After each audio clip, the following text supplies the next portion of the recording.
In this video, you will learn how to remove or delete blank rows in Microsoft Excel.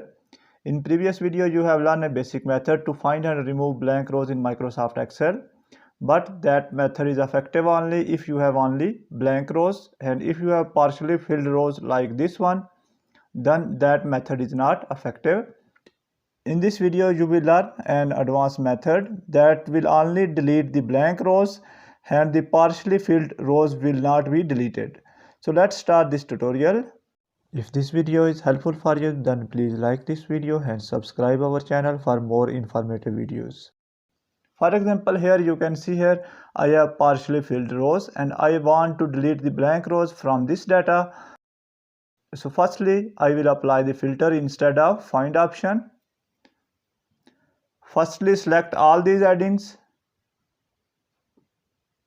Now go to Data tab. Under Data tab, you will find the option of Filter. Click on this option. Now you can see here drop down menus appeared here, which means that you have applied filter. Go to this Order Data or any other column and click on this down arrow key or drop down menu.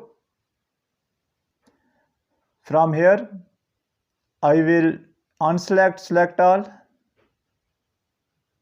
and I will only select blank. After doing that, click on OK. Now you can see here that all blank rows appeared here along with partially filled rows. Now our next task is to remove these partially filled rows.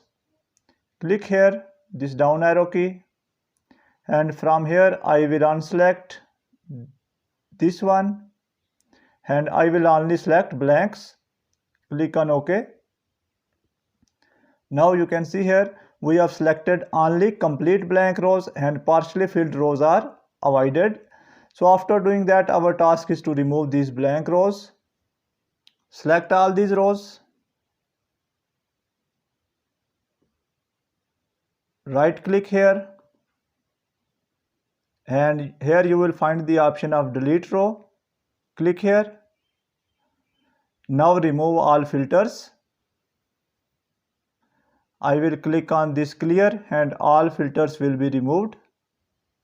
Now you can see here that all blank rows are deleted while partially filled rows are retained. So you can use this method to delete rows when you have partially filled rows. That's the end of this video. Thanks for watching this video. Goodbye.